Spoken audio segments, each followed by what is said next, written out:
Tom didn't give away flying when he gave away Catalinas. He was a farmer, and when he got back from the war, he did a private licence, then a commercial licence.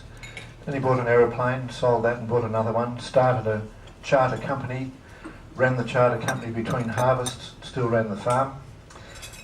Eventually he sold the farm and moved to Perth, but still couldn't keep away from aeroplanes, so he built one of his own. He keeps it at Serpentine and gets down there more often than the average person. He is the voluntary groundsman, an odd job man down there, and spends often 5 days a week living on the aerodrome, coming home only for a few days to tidy up the house and get back to what he loves. Tom, would you like to come forward and tell us about a Catalina story? Right, ladies and gentlemen, I was brought up on a farm at North Cunderton, about 23 miles north of Cunderton, and after I left school I was back on the farm for a couple of years before I was old enough to get into the Air Force. And during that time I used to watch the tiger moths flying from the Cunderton station, and I thought, crikey, I'd like to be up there. Anyway, I joined the Air Cadets, Air Training Corps, and there wasn't much petrol around in those days, and I used to have to ride a push bike 23 miles into Cunderton to the meetings and out again. Anyway, I eventually got into air crew. I was categorised a wireless air gunner and sent to Ballarat to do radio training at Ballarat. We flew on Wacker trainers there, and they were one behind the other, pilot in the front and the trainee at the back. You had a big HF set and a Morse key strapped to your right leg. And if there was no intercom, and if you wanted to communicate with the pilot, you had to write down a piece of paper and hand it up to him. We did 30 hours on the Wackets and then went on to Anson's for radar training, and during that time they changed the course from wireless air gunner to signaller, so we just specialised on radar and radio, and the ones that didn't do so well in Morse, they went straight on to East Sail and did a gunnery course. So eventually I got from there onto Catalina flying boats at 3OTU in Rathmines. We crewed up there with Don Mackey, 9 of us. He'd already done one tour on Cats, and this was his second tour as a captain. And after we finished that, we what did we do then? We did some army training on weapons course at Adelaide before going on the old Gan to Alice Springs and up to Darwin, on to 43 Squadron at Doctor's Gully. When we got there, we found that we had new aircraft, the PB2B2 Catalinas instead of the old PBYs. They were much the same, except they had a higher tail and a big radome on top of the cabin with the latest US Navy ASD-1 radar, which is like television. It's a very good radar. We started getting used to those machines, and then they said, right, you've got to do a survival course first, and sent us out east of Darwin for a few days, living off the land and navigating to a point to be picked up by a truck a few days later. And surviving was no problem, but we found mosquitoes was a big problem. You couldn't get any rest at night because the mosquitoes were like a swarm of bees. And we recognised then we'd have to carry a small mosquito net in the aircraft if we come down on an island anywhere to survive. When we got going again, we practiced with this radar to get confidence in it and get the pilot's confidence so that he could rely on the radar to guide him into a bay for mining, which we're able to do that. And our first job was to, the Americans asked us to mine the China coast, and so we were sent up to the Philippines at the Genemock Island flying boat base, where the Americans had PBY Martin Mariners there. And we had the Cats, of course, and from there we went to, our target was Hong Kong, so we would go from Genemock Island to Lingayen Gulf and meet up with an American supply ship which fueled us up and hung our mines on. 4 acoustic mines. These mines were about 15 feet long, and they were shaped like a torpedo.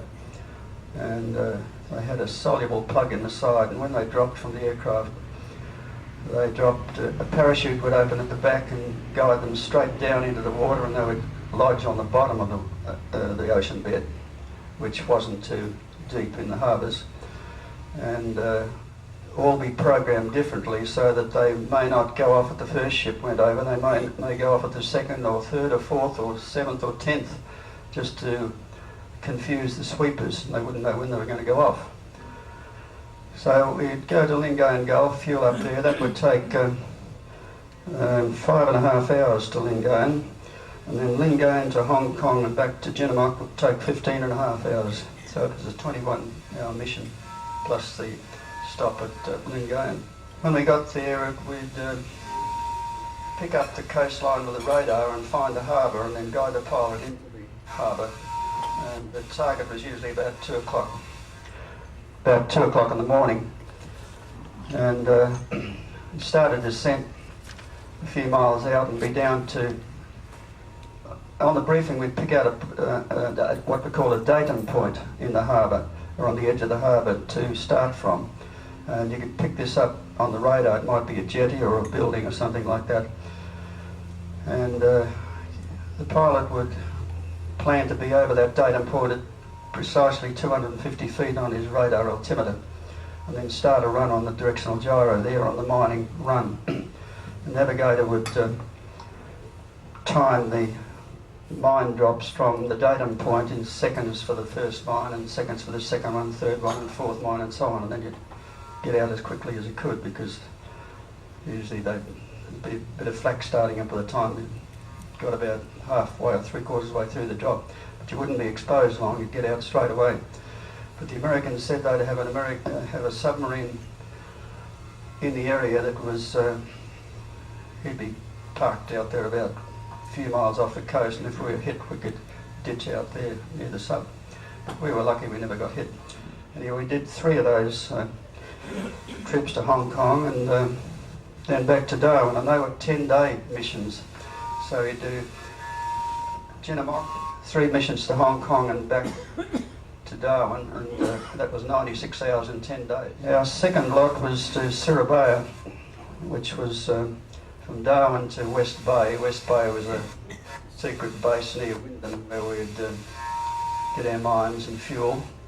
And then that would be 3 hours to West Bay, 17 hours from West Bay to Surabaya and back to West Bay, and then 3 hours back to Darwin, including that was a 23-hour job. The next one was harassing raids on Makassar. Makassar and there's a Sleebies, a big Japanese base there.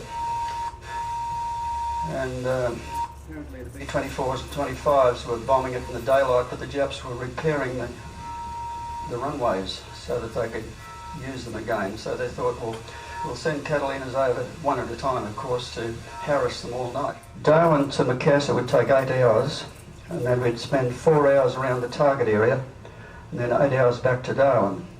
And we'd fly up to 12,000 feet as high as we could without oxygen, because the cats weren't fitted with oxygen.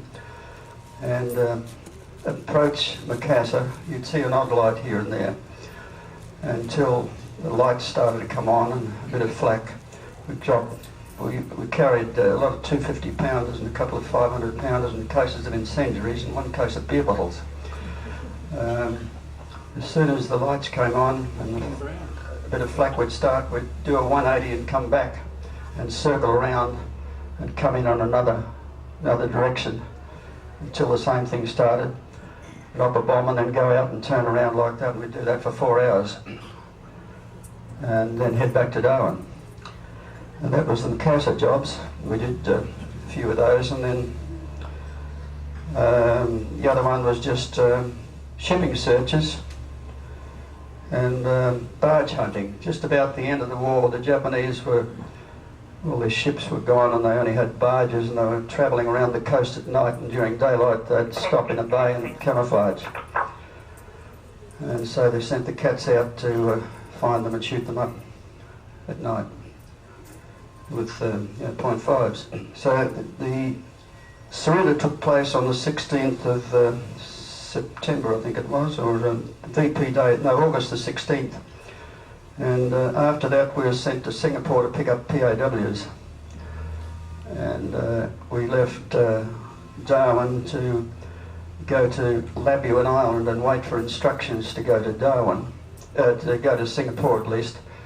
And that took a few days, and then we got a signal to proceed to Singapore, and halfway there I got a signal to say return to Labuan. They weren't quite ready because there was a bit of trouble going on there or something. We went back to Labuan, and then a couple of days later we got a signal to proceed. So we landed in Johor Straits and spent the night in the old RAAF barracks where the Japs had been camping, and they pushed all the beds and mattresses to one end of the dormitory, put their mats down. So we pushed the mats to the other end and pulled all the beds back. And that's what we camped there overnight. Then in the morning we picked up 25 POWs. They were in fairly poor condition, and took them to Darwin overnight, and then Cairns overnight, and down to Rose Bay. Dropped them there and then went back to Darwin. After that we did a couple of courier trips to Timor with army officers and so on. And then that was about it, and I thought, well, I'd put in for some leave to go home. I was anxious to get home now the war was over, so applied for leave, and they said approved, and the next day a cap was going to Perth, so I jumped on that, and we had Broome overnight, and I was back in on the Swan River. That was the end of my cat days. For 59 years. 59 years later I went to Wanaka and had another ride in a cat. That was 2004. So that was my war.